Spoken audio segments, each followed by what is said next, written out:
Hey guys, based on prior videos I've done, this should be a popular one, by viewer count anyway, if not by comment or likes. But normally I get a lot more views for anything I do relative to the Criterion collection, which of course is a favorite of mine.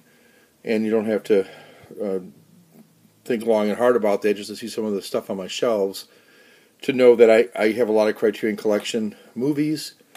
I enjoy the Criterion collection. I think by and large they do the best job of restoring and presenting classic movies that deserve to be preserved for one reason or another. And I've been introduced to some wonderful movies that I've never even heard of before with the Criterion collection, as well as preserving some that I've long cherished and enjoyed. This one by Howard Hawks is one I've never seen. Well, I take it back. I've seen scenes from it over the years. I've never seen the whole movie, but I'm really looking forward to this. This is one of Criterion's latest, called Red River. Again, a film by Howard Hawks, based on a novel which is included here by Borden Chase, which is called Blazing Guns of the Chisholm Trail. By the way, this is spine number 709. He asked? Yeah, 709. Really nice colors on this.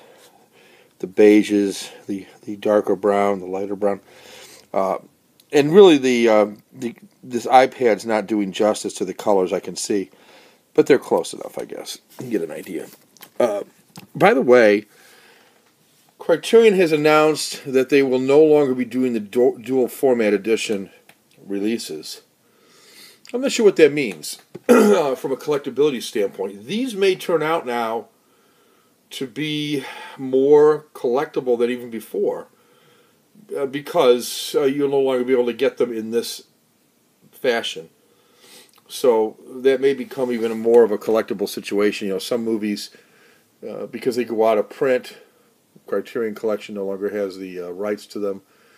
Like, for instance, The Third Man is a good example, where you can get it in other ways, but not through Criterion. Hence, the price goes through the roof.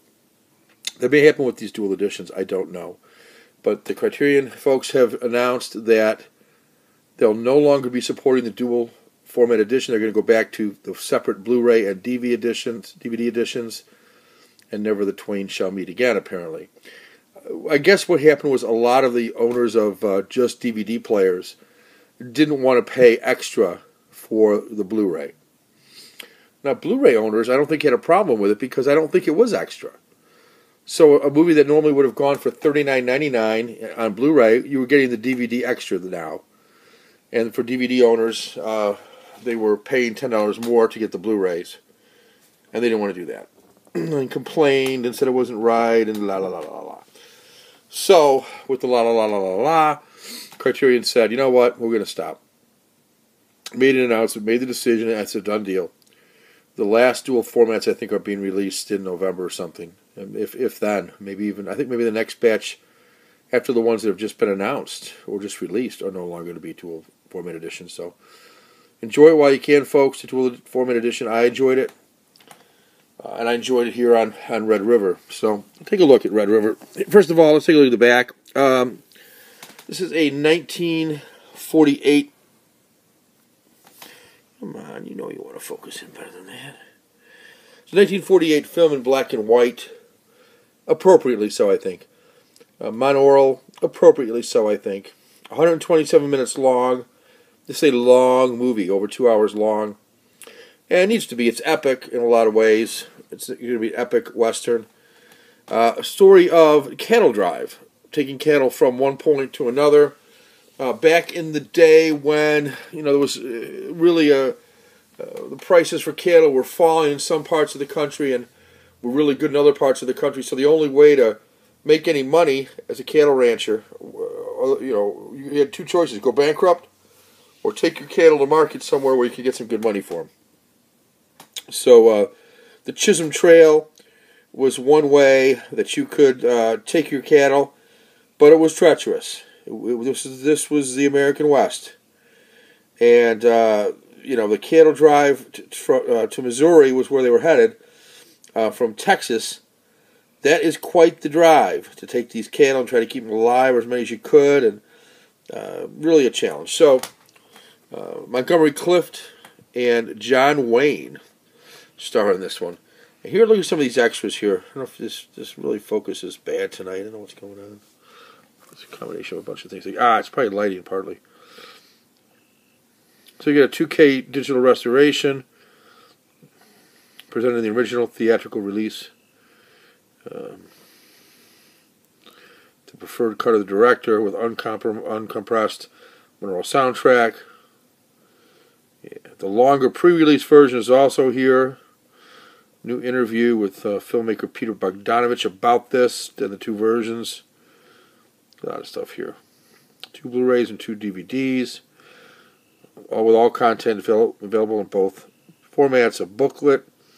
The original Chase novel, which was previously out of print. A lot of interviews with film scholars and so on and so forth. So, lots of cool stuff on this. And let's take a look at the inside here, shall we? Sorry, the box is kind of a chocolate brown. Very nice. The box is a little thicker than some. Here's the book. Yeah. Blazing Guns on the Chisholm Trail. Borden Chase wasn't his real name, but I'll read this. Looks like an interesting read. It's a short read, so I'll look forward to it. And then here's a picture of Montgomery Clift. One of his first movies, I think. A pretty young guy here. Didn't live to be really, didn't get to old age. Died young.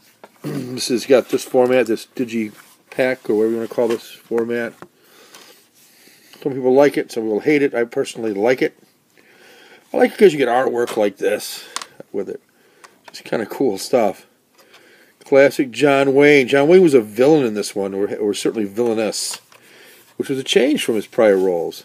In fact, I read that when John Huston, no, not John Huston, John Huston?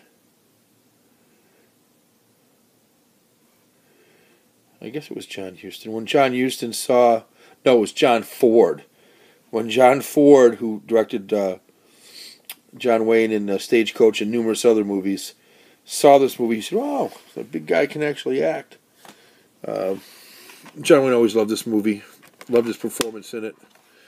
I just got a plain background here, but the disc looks pretty cool. Pretty darn cool. So, I'm really looking forward to watching the whole thing. See, I've seen pieces of it over the years, and I'm looking forward to seeing the entirety. And something about a Western. Westerns always are kind of cool. And then you've got a booklet. River, bright red. Again, that beige, easy on the eyes. Print. Cast of characters.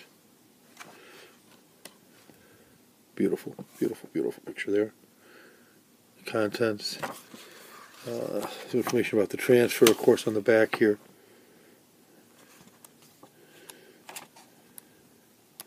There's an interview with, was it a cinematographer or the editor? I think it was the editor. The editor of the movie. That scene right there. Cool. This is going to be a great movie. Like I said, I've seen parts of it, enough to know it's great. Enough to know that John Wayne is a badass in it. Which in and of itself is kind of cool.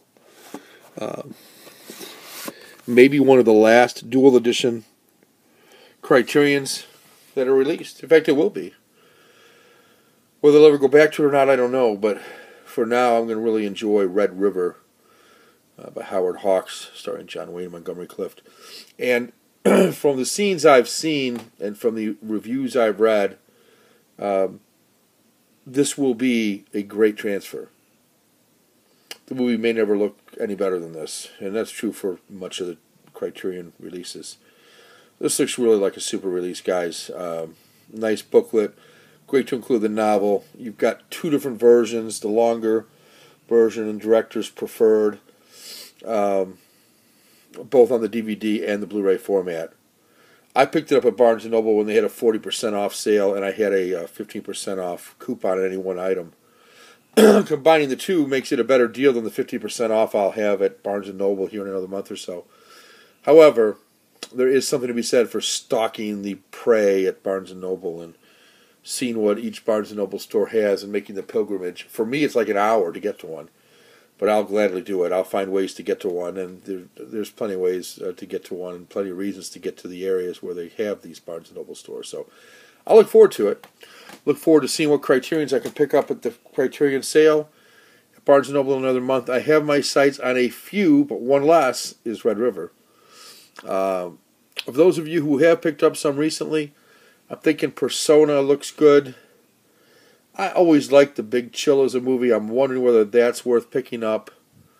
Of course, a lot of folks like the fact that Criterion did some animation with the Fantastic Mr. Fox. Never seen the movie. I just saw scenes from it over the weekend. It was on some channel. And saw a few scenes. It looked interesting.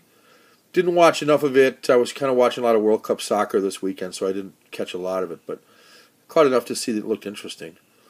Anyway, anybody want to comment on this Red River movie, on Criterion, on the dual format edition going away, or on any other releases that Criterion has that you think are must-owns, maybe they came out recently, or something maybe you don't think a lot of people have that you think is something I should have.